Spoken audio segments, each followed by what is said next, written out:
Your teenagers will make you look like a fool.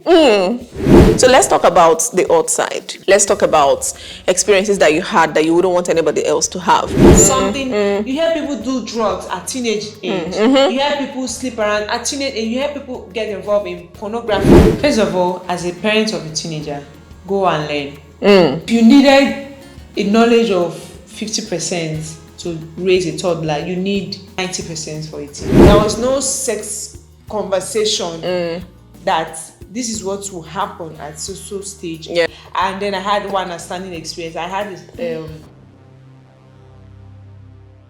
Everyone, my name is Precious Flourish Ifani, founder Everything Teen Hub. I'm so excited to welcome you again to this channel, Everything Teen, because here we share everything concerning teenagers and parents of teenagers and how best to navigate teenhood.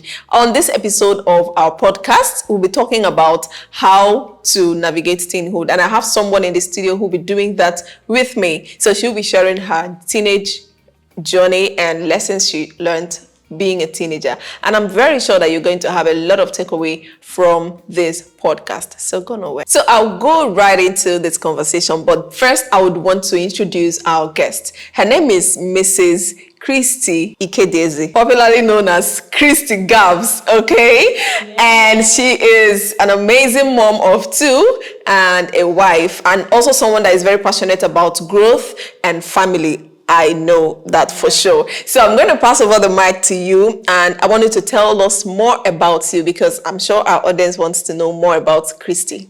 Yeah. All right. So, hi everyone. My name is Christy Ikedieze, like she already said. I am a mother and a wife of one husband. Emphasis on one. Now we have a lot of things out there, so we need to be specific so people don't go about with something else in mind. Okay, so yes, I'm glad to be here. Yeah, I'm sure we'll have a great time together. Absolutely. So let's start this conversation. On this podcast, we bring people who have gone through this journey of teenagehood, and we want them to share what it is that stood out for them, and also share some challenges that they experienced being teenagers, so that teenagers out there could listen and learn one or two things, or parents can also listen and see how they can improve their parenting journey with their teenagers. Lessons from what you share, right? So it would be good to start with you taking us through your experience as a teenager. What was it like, as a teenager for you? Okay, thank you very much for that question. My teenage age was amazing in one hand and also had challenges on the other hand. Okay. Yeah, so amazing part was that I grew up in a family that I had elder siblings. So it was easier for me to look at them and draw inspiration and take notes of what to expect and what to do. So it wasn't like my teenage age came on me by sudden, because I already had siblings who had gone through it and who were there to take me through it and guide me and tell me what to expect. And then I also had a mom who was involved in my life. So it wasn't a case of just do whatever it is that you know how to do or what you see out there. So she was involved, and it helped me to navigate through that journey. That's on one hand. And then on the second hand, there are issues that comes with teenage. Absolutely. It comes with a whole lot. It's like a storm, really. Like you're just being tossed all along throughout. You're trying to be a child and at the same time be an adult. That transition is a whole lot. It's mind-boggling. So it pushes you out of scope. So you are trying to know, should I do this? Should I not do this? That is when the peer pressure heightens. Exactly. That is when you have the peak of it, because you are now trying to fit in. You want to look like your friends. You want to be like your friends. So, and then if you also come from a background where everything was not provided for you, and you have people who are ready to do it but at a cost. Your family values or your upbringing comes to test to know if truly you're going to stand by what you were raised to know, or you're going to follow people who just want to satisfy that desire of belonging for you, but ruin your future. Absolutely. So it was a mixture of both. Okay. Yeah, I love the openness with which you're sharing your journey. So let's talk about your relationship with your parents. Would you say that you had that you were prepared for teenhood? And by the way, teenhood comes with a lot of ups and downs. And if you've ever been a teenager, or if you're currently a teenager, you can tell that teenage stage comes with a whole lot. Yeah. It's a catalog of ups and downs, decision making, pressure, and a lot, just a lot. So, and it is such that you need a lot of guidance, be it parental guidance, mentors, coaches, counselors. You need all the support that you need to go through that moment. So let me ask you this question.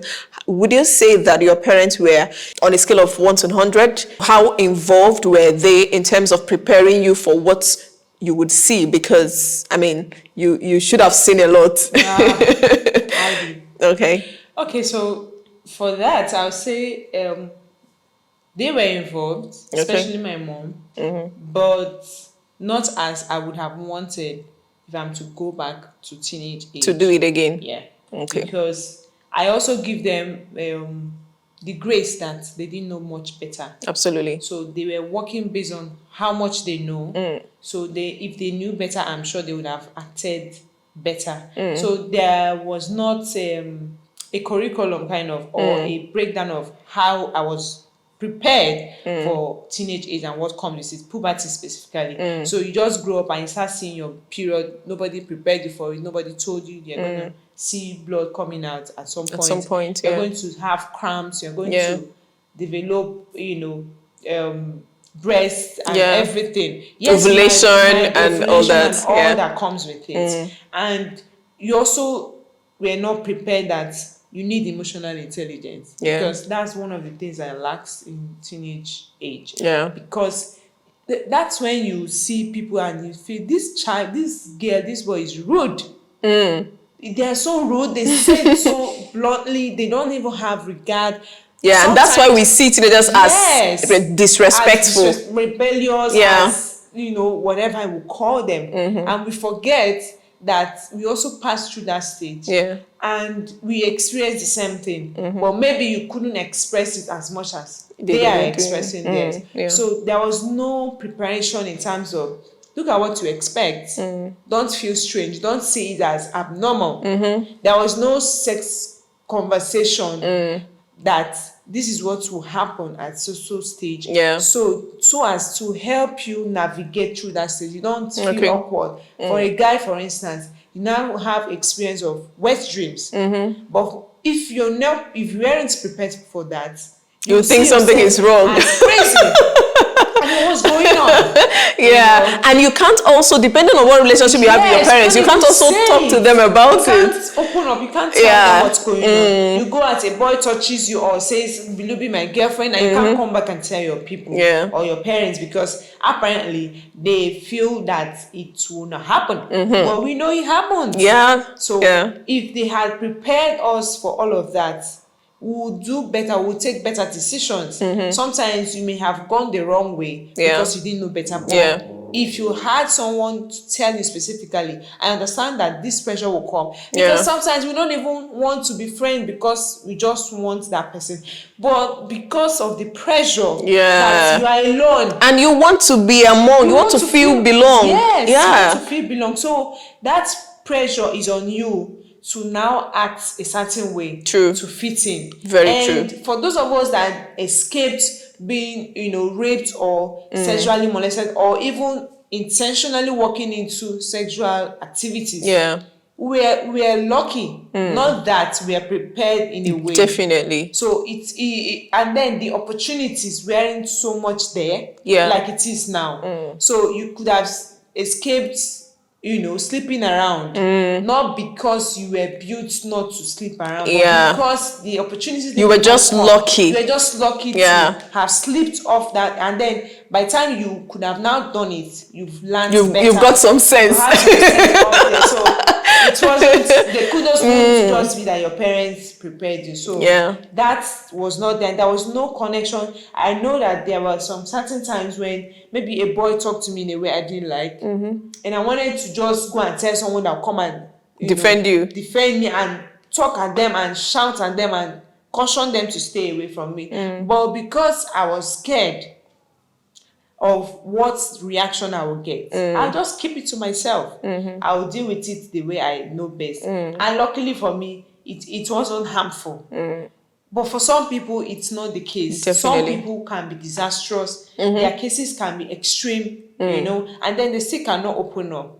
So that's one of the lapses I know I had in my upbringing, such that I couldn't open up every single thing that was happening around me. When you're told, when you start menstruating, once you sit on a man's lap, you get pregnant, and all of that didn't make any sense. Not to talk of now where you have internet everywhere, everything is now online. Googleable. Anybody can go to Google and search. Google I'm going to come back to this question, and I'm going to ask you what it is that you want, based on your personal experience, what advice you want to give today's parents who have teenagers in their home. But that will be after this short break. Thank you for watching to this point. I hope you're enjoying the podcast. I want to take a moment to invite you to sign up your teenager for our Teen Drive Dynamics. It's a class where we're going to help teenagers learn how to gain mastery of their time, manage themselves effectively, and become super productive. Teenagers are misunderstood to be lazy and lousy, but that's because we often don't hand them the tools of success. So in this class, we're going to show them how to develop those tools that will help them become successful as teenagers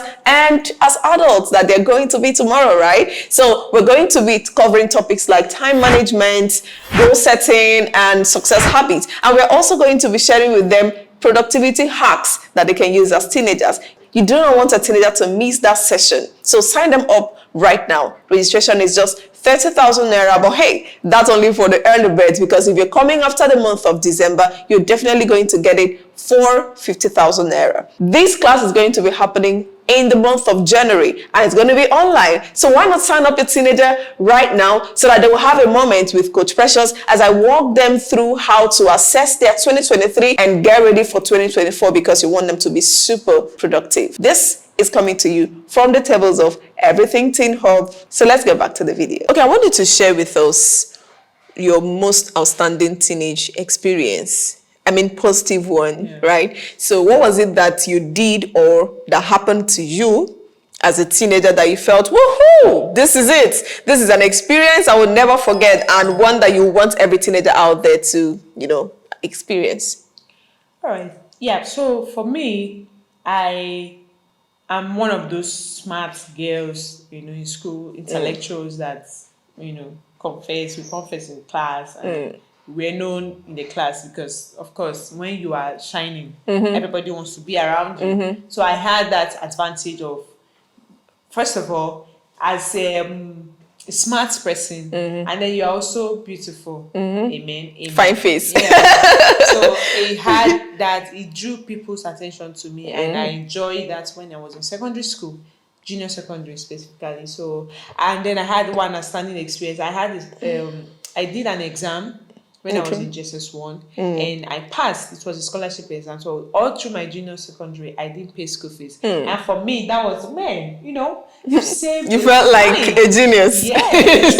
And I beat the people that I felt were even smarter. So that kind of built my self-confidence that if I can beat this guy and this other person and come second and third and I come first. And everybody was like, you just smashed everything. You didn't even look like you came as a student. You came like your results came out like someone that is, a professional in this thing. So that kind of helped build my self-confidence in that all through I was in that school, because I know, okay, if I can do a scholarship exam and pass, I can also do any other thing I want to do around here. So that helped me. That was an experience I will never forget in my life. And in fact, I'm going to tell my children also to push themselves off their limits and push beyond your comfort zone and do something extraordinary in your own lifetime, so you don't just limit yourself to doing what every other person is doing. So that was an outstanding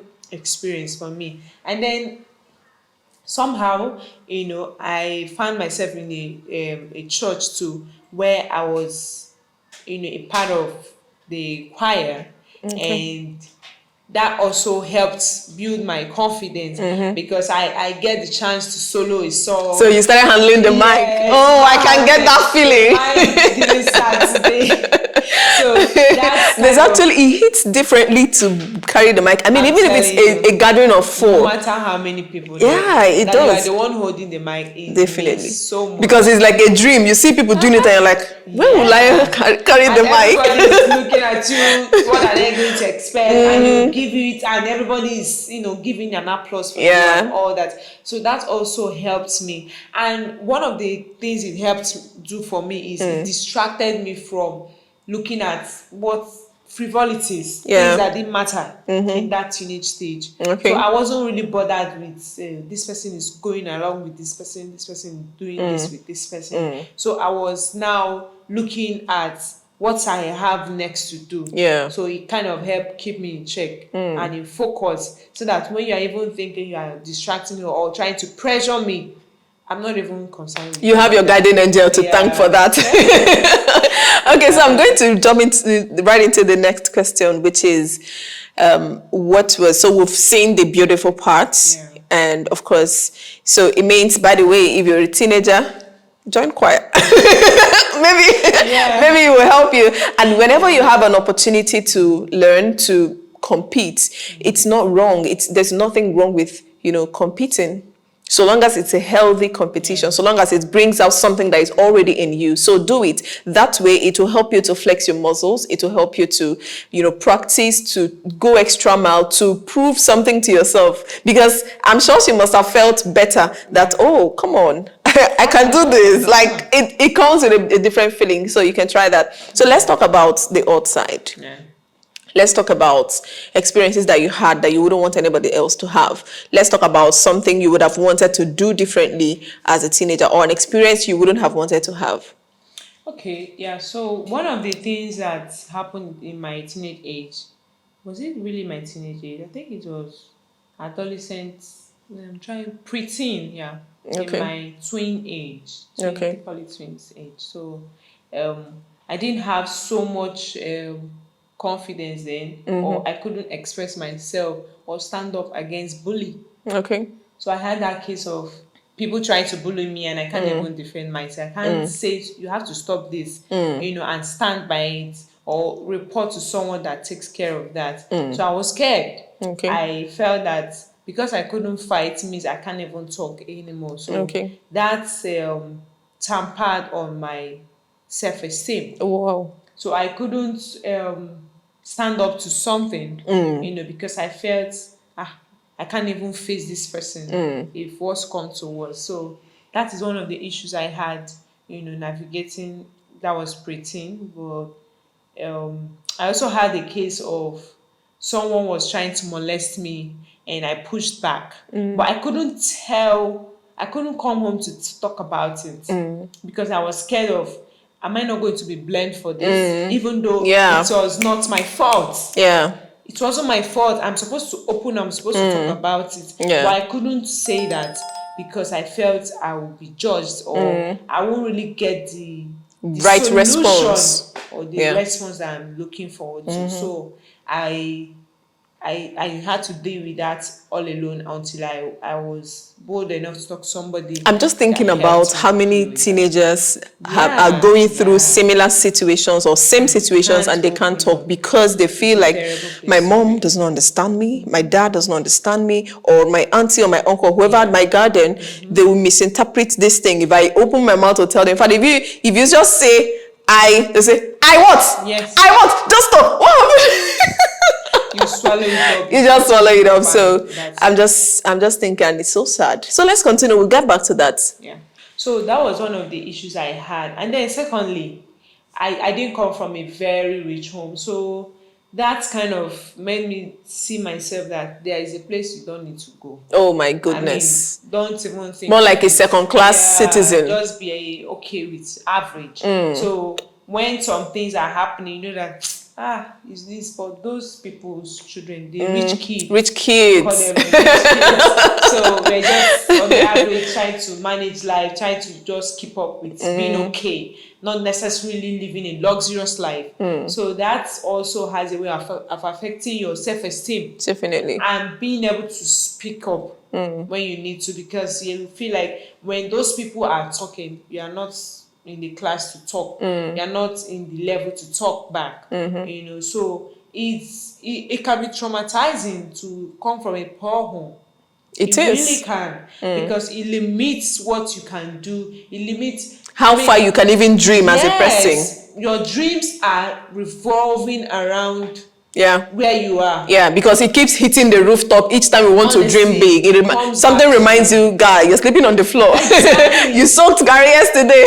You are sweating, mosquitoes are after your life, Yeah. all of that. So it kind of limits your thinking or your ability to push yourself. And then another thing is, So before we get to the next points, I'm just intrigued by this point you mentioned. I'm sure we might have a teenager who is thinking, okay, I'm in this shoe.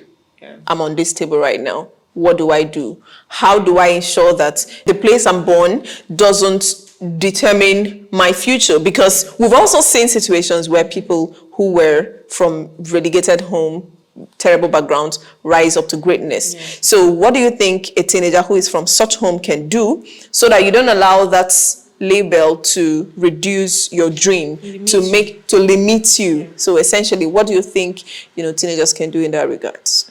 Okay, yeah. So one of the things that helped me was the environment I intentionally put myself into. Okay. So after a while, I belonged to an organization or an association of young people too. Okay. Where you have different classes of people, the rich, the average, the poor, and then you are now on the same level. Okay. Leveled up everybody. Yeah. So you now have that liberty to talk to a rich person as a friend colleague. or a colleague, Yeah. or a member, a fellow member. Okay. So that helps you to relieve yourself a bit. Unlike in a school setting, Yeah. where the friends of rich people are also rich people. If you are They go in their cliques. if you are fortunate to find yourself inside them, you'll be their kind Errand of girl, come on, you can say that when you need to again. buy something, you are the one good.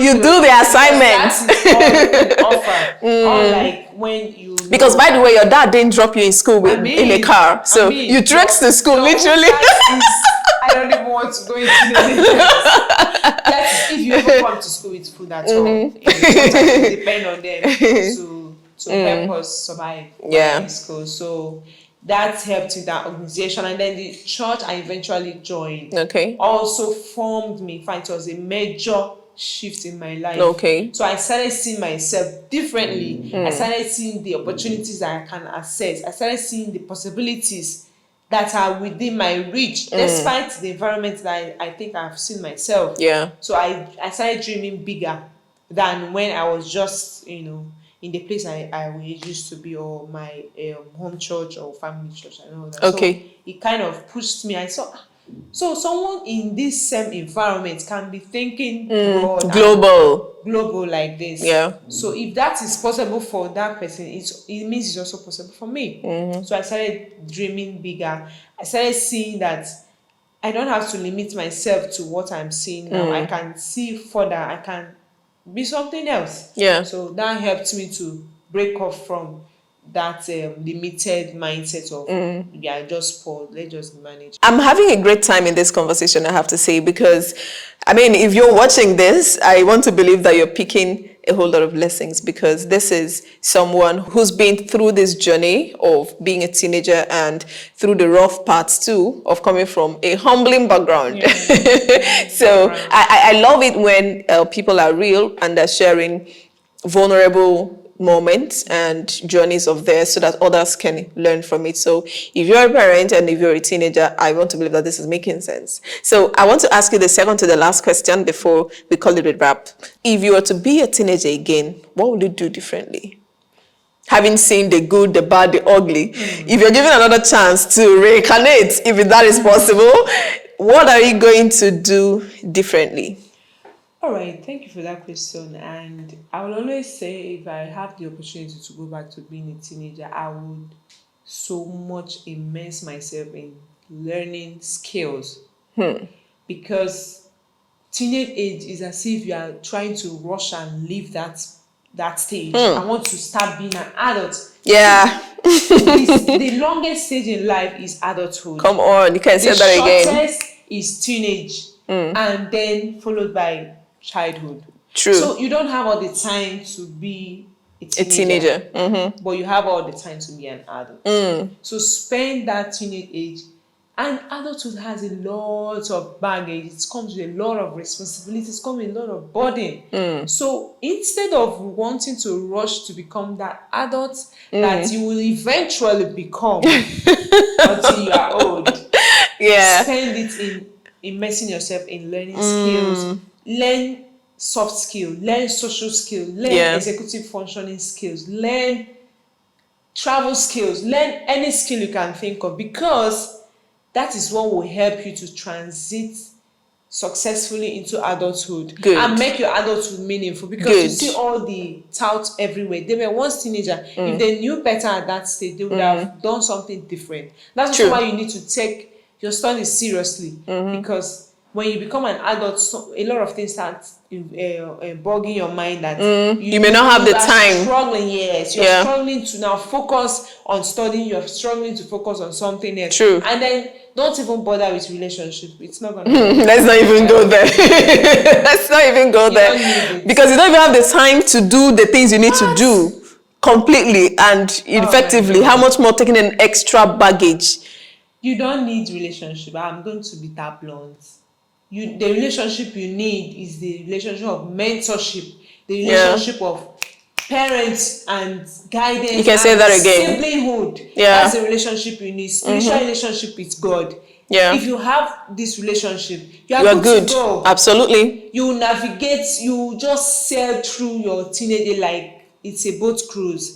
So because you now have all the equipment that you need to, the tools, the things that will help you to navigate. And when people are not telling your peers, are talking about how pressured they are, how they were lured into doing something, you hear people do drugs at teenage age. You hear people sleep around at teenage age. You hear people get involved in pornography.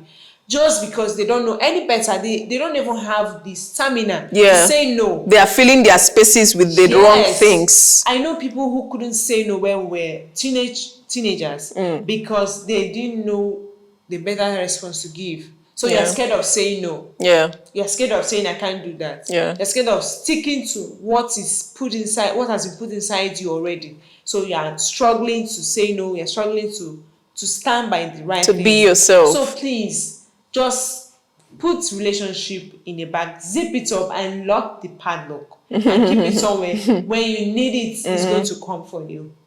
Thank you very much for that. I mean, I was going to come to the point of advice, but it looks like you've already given one part of it, and we'll still come back to it again. I mean, if you need to hammer on it, that we can never overemphasize the reason, the fact that you need to stay clear from relationship as a teenager. But something again you also mentioned was very key when you said that being a teenager is the shortest stage of life, because you don't have all the time to be a teenager. So it's important that the little time you have, that you use it effectively.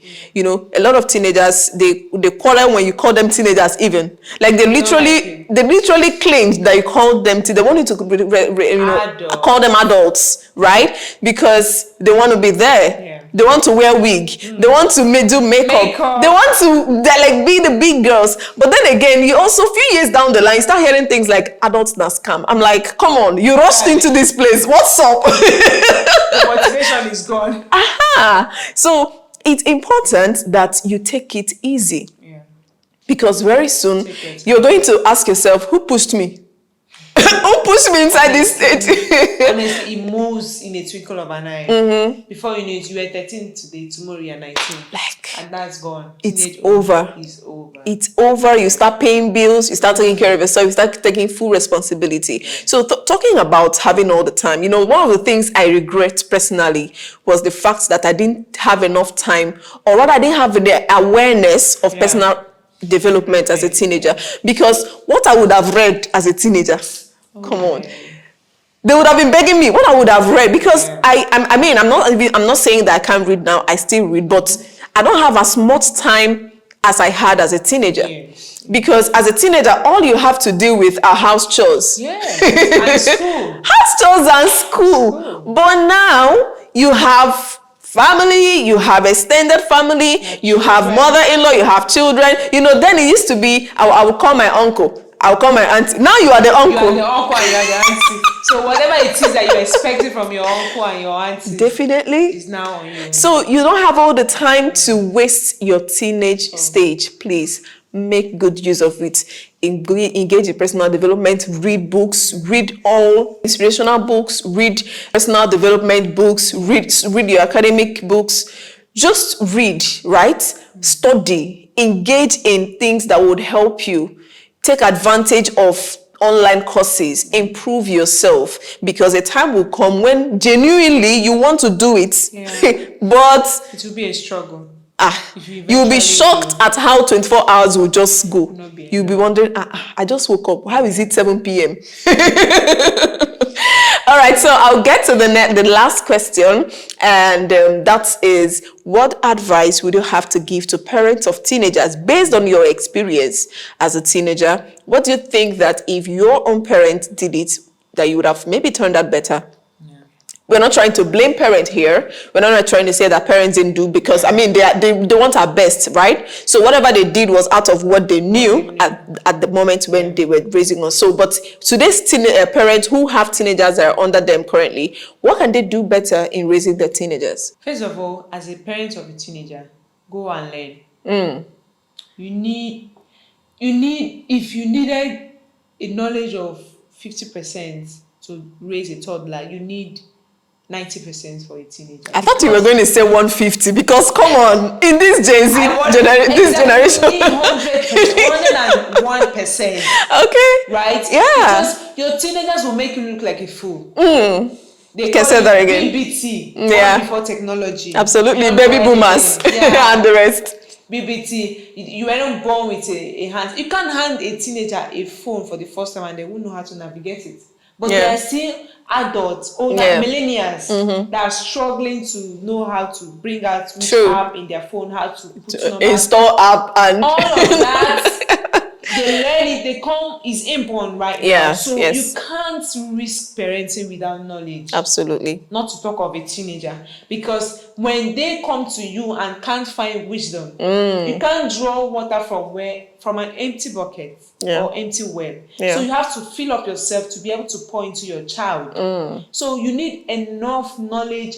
When they come back and throw questions at you, sometimes they don't need you to advise them. They just need to give them wisdom. What's of wisdom? True. Don't tell me what to do. Just somehow find a way to drop something that will help me to decide, because they want to own a mind of their own. And don't think they're going to be there forever. They're going to be there for a short time. They leave for school and they don't come back. From there they grow into adults. From NYSC they are gone. Job, so you don't settling. have them forever. They say parenting is an 18-year-old plan. After then, whatever you get is your report card. So I love that. Doing after 18 years, you are taking your report card.